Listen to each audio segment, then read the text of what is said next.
Welcome back to the Talking Hedge. I'm Josh Kincaid, and this is your Cannabis Business Podcast. Today, we are here live at the World Trade Center for a multi-state operator panel. Today, my guests include Wes Abney, Justin Ruiz, Jerry Derevyanny, and Kacey Morrissey. Wes is the mad genius behind the Northwest Leaf, a cannabis magazine prioritizing the patient's voice. Co-founded in Seattle in 2010, they celebrated their 100th issue last October, and they'll celebrate their 9th anniversary next month in June. Northwest Leaf, Oregon Leaf, and Alaska Leaf are monthly magazines that cover cannabis from every angle. The magazine has been a leader in providing high-quality journalism, photography, and a web hub for both the recreational and medicinal marijuana community. In July of 2014, Wes expanded with the Oregon Leaf, and in 2016 launched Alaska Leaf, then recently expanded to the East Coast with the Maryland Leaf. Wes is also the co-host of the Leaf Life podcast, as well as a cannabis producer-processor in Washington, Alaska, Oregon, and Nevada, with access to over 1,000-store distribution channel, making cannabis-infused edibles called Leafchews and a medical version called Leafchews. Next up is Justin Ruiz, owner of Hypeherbally Cannabis Shop. Justin has been heavily involved in the cannabis space since 1999 when he got involved with HempFest, first as a fellow protester, and then he began supporting the event through vending in 2007. In 2011, Justin established Hypeherbally, a medical marijuana dispensary, recently reopened as a 21 and over licensed cannabis rec shop. Justin is proud to have helped pioneer the Washington cannabis industry as we know it today, and has been busy creating a lifestyle brand around Hypeherbally, named #1 name in Washington State by the Seattle Times. Last year, Justin and Wes launched a shuttle tour service together called Higher Than a Space Shuttle. Justin, thanks for coming on board. From New York commercial litigator to general counsel of the largest recreational company in Washington State, Jerry Derevyanny is the executive vice president of corporate development and director of Cannex Capital Group. Cannex was founded in 2017 and is managed by a team of experienced industry and capital markets experts who are committed to aggressive, cost-effective growth. Cannex facilitates growth through cash flow from operations, strategic acquisitions, partnerships, and by leveraging the expertise of its experienced operational team. Cannex provides a range of comprehensive and flexible growth options for licensed cannabis cultivators, processors, and or rec shops domestically and internationally, including providing turnkey real estate with operational infrastructure as well as long-term advisory and consulting services. Cannex is a publicly traded company listed on the Canadian Securities Exchange under the symbol CNNX. And remotely, today we have Kacey Morrissey with us. She's the Director of Industry Analytics at New Frontier Data. Educated as an engineer with experience in institutional asset management, Morrissey brings a unique blend of technical analytical abilities, intuitive market awareness, and a high-level understanding of institutional risk management to the cannabis industry. Since joining New Frontier Data in 2015, she's developed economic models to produce some of the most accurate and widely quoted industry market projections in the legal cannabis industry, as well as produce the first preliminary analysis of global cannabis demand.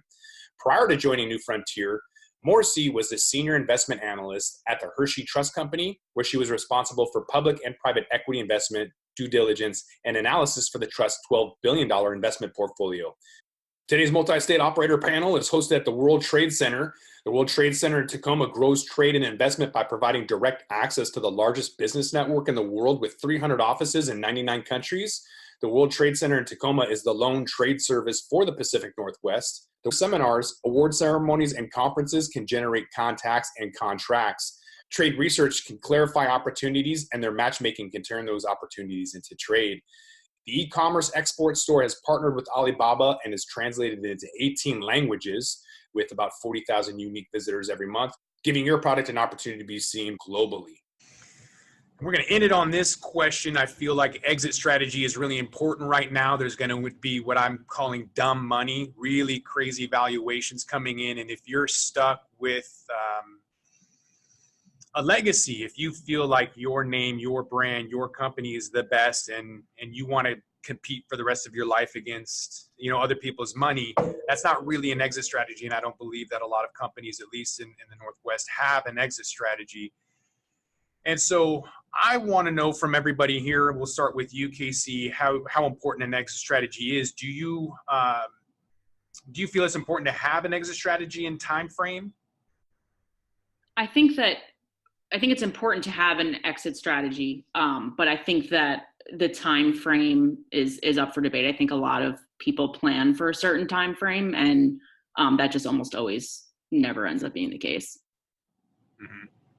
And I think that there needs to, just in general, be caution and contingency planning for things not happening as quickly. Hurdles, from regulations, delays, things like that, we've seen in every state market that's tried to deploy a new law. Mm-hmm. How important is an exit strategy?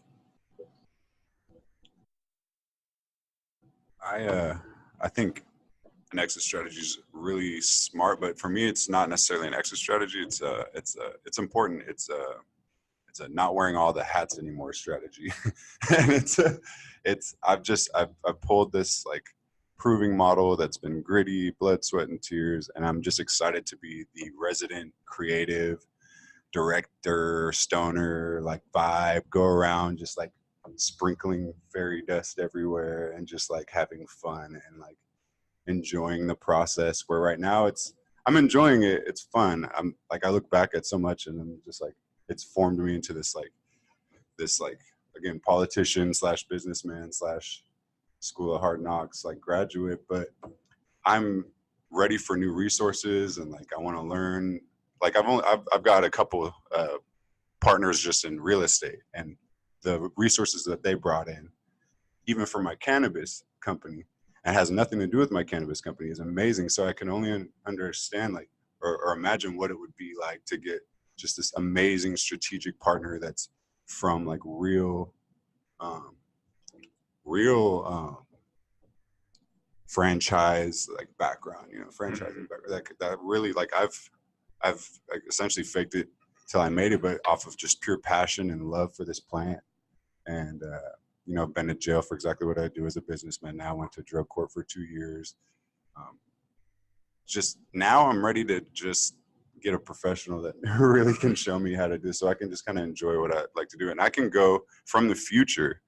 I can't do this without the help though, but I could literally be from the future to every green state and just provide like the almanac from back, from Back to the Future for these people. Like I can literally like be 10 years from the, I can help you. Let me help you. So like, I just need the team now to allow me to go around and do that.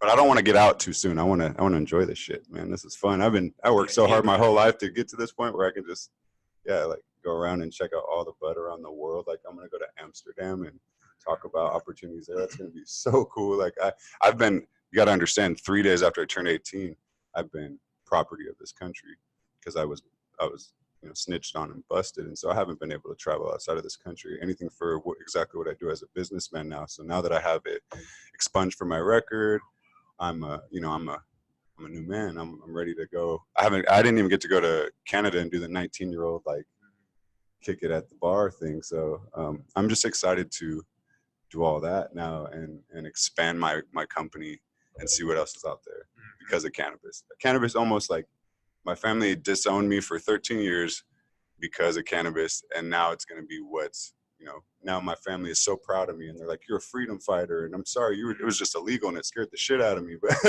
and so now I'm excited to go and, see the world. It was what ruined my life. And now it's what's going to create my life. And it was all about the sacrifice. From criminalized to capitalized.